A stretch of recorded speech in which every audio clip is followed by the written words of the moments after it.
little girls sexy, and then you wonder why bad things happen to them. And I am left, a CSA survivor, saying, what the hell is wrong with you? What the hell is wrong with you? Why? I had to have a little prep, a little help to start this. And I started late because you know what? This really works me up. You taught me, us, to dress sexy before we had any idea that dressing and presenting sexy would lead to people thinking of us as sexually available. So I just get sick, and I want you to think about it. Look at the clothes that you're putting on your children, especially your daughters. And I don't care what their orientation is, daughter works for me. Why do you expect a different outcome than the abuse of children, the sexual abuse of children, when you are presenting them sexually? Okay, now we can make a cultural argument here, granted, that presenting sexually is something obviously taught in youth because we want to set up for procreation, we want to set up for the propagation of the species, blah, yada, yada.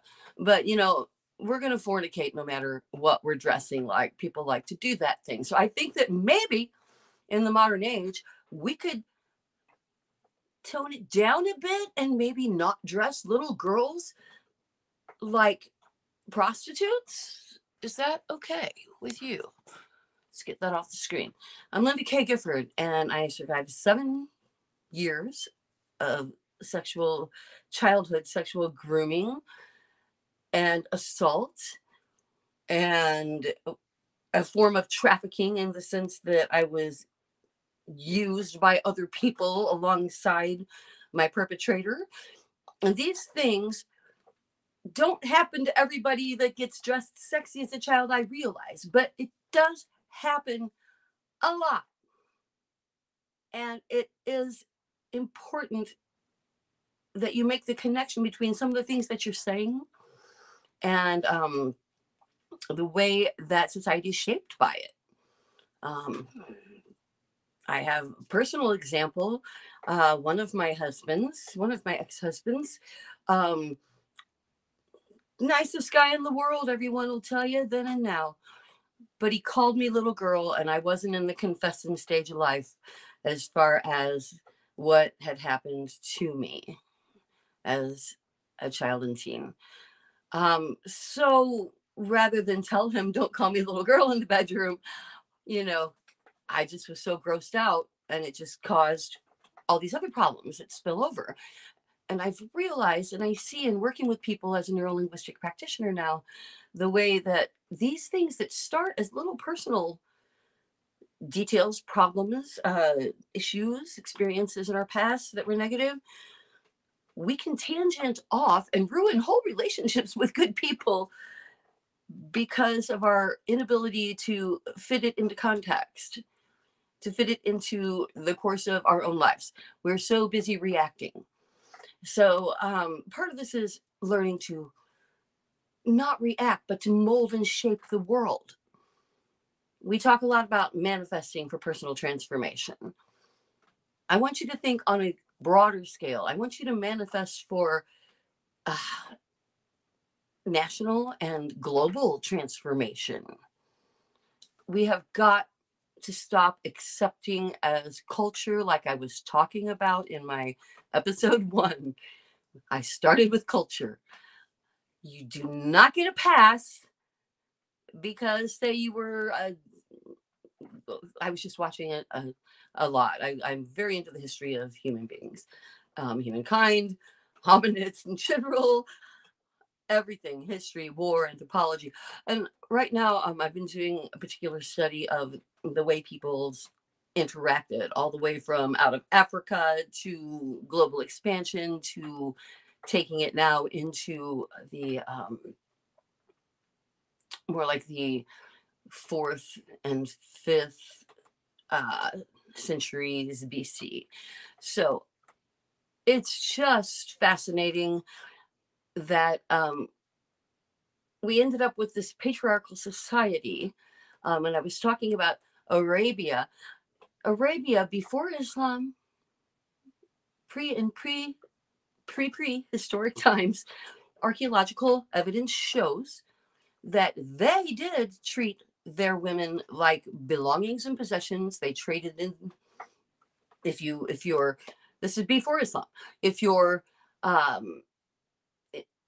common practice. There's a lot of practices, a lot of tribes, not a whole lot of unity going on at that time in the Arabian Peninsula. Just saying, in general, women were something that you bought, sold, and traded. And so it's no wonder that that's still going on, but it's no excuse to justify it as okay now, or somebody else's culture to be just avoided. So I encourage you to work within yours, like I talked about in episode 1. Work within your own religion if you're going to keep it, and make sure that you get the word out that disparaging against anyone is not in anybody's religious doctrine, and if it is, that's bad doctrine. Okay, so we can argue that kind of stuff all day long, but we're not going to. The language of society needs to change. So I started with little girl. Let's bring up a very, very important thing that I've done whole live streams on and will again. Why are you calling it sexual abuse?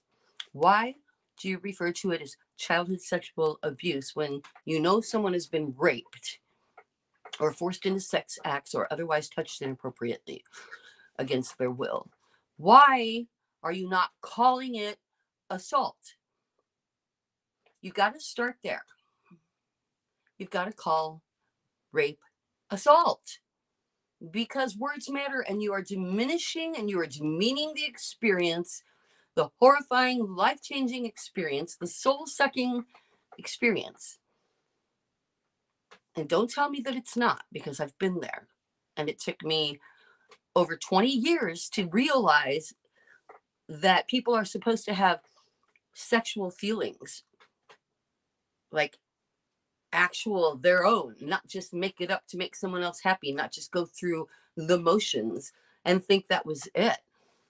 When I found out that I had been just robbed of that experience because my first sexual experiences were all negative. It was all, I'm a child, this isn't supposed to be happening, I'm confused, being groomed is different than being violently raped. This is someone you love and trust, and you're just absolutely confused.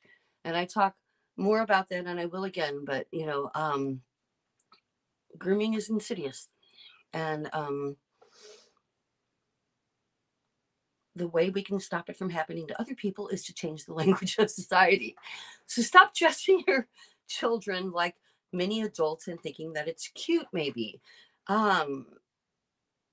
it should be a red flag when my perpetrator, who was an indirect family member, he called me sexy as a cute nickname, and no one thought anything of it. That's weird. Why is someone calling their child that? You need to look for things going on around you. You need to look for someone that might be potentially being hurt. You need to look for potential trafficking. And if you think there's anything there, or even maybe, then you need to contact Thorn, Thorn, Thorn.org.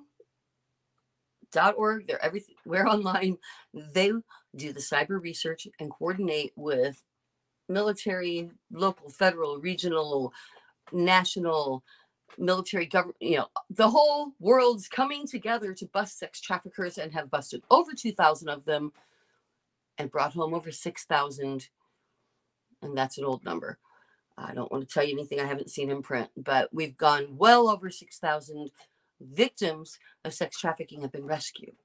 So part of the language of society is realizing that a child is not capable of consenting to a sexual experience, even if they're not kicking and screaming. And it's very important that we change consent laws. And I want you to please visit the Consent Awareness Network.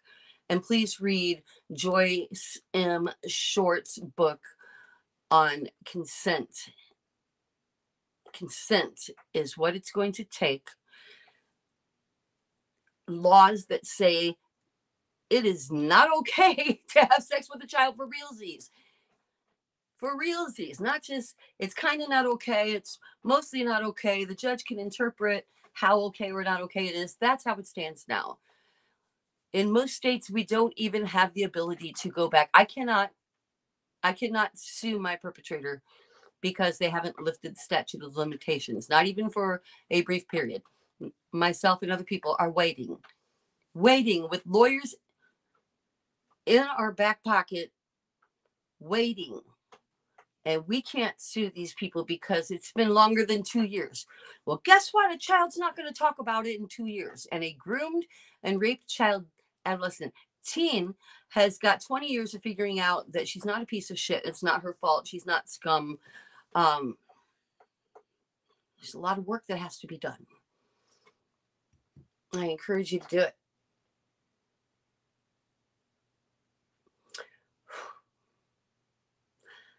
So my CSA workshops are very important to me, and I am in the process of getting them all loaded to podcast now. So I would appreciate it if you'd go take a look at those. More like you'd appreciate it if you'd go take a look at those. What I'd really appreciate it is if you would shop at the Sweet Shopping group, which is at the same site, sweetsurvivor.com and thecakefer.com. All roads lead to this program, the workshops to help people. And as a neurolinguistic practitioner, that's what I do, is work with people one-on-one to try to change on a personal level. And we talked about that in episode 2, more intensely about sex and marriages, sex in a marriage, and why it's irrational and wrong of anyone to expect someone to stop having sex with them, but stick around and be loyal and care. That's not a thing. Go back and look at episode 2, because that is all about that. But for right now, I just want you to think about the language of society. And when you, next time that you almost say childhood sexual abuse, stop yourself and go, wait a minute, this kid was assaulted. Call it assault. We deserve that. And it will give weight to our efforts through the Consent Awareness Network to convince lawmakers that decent consent laws need to be made. I mean, right now you can trick someone. This happened to Joyce M. Short, as well as childhood sexual assault. She also, as do many of us, has someone who gave us a fake name, who said they were this and they weren't, who said they had this education, they did not, who total lies.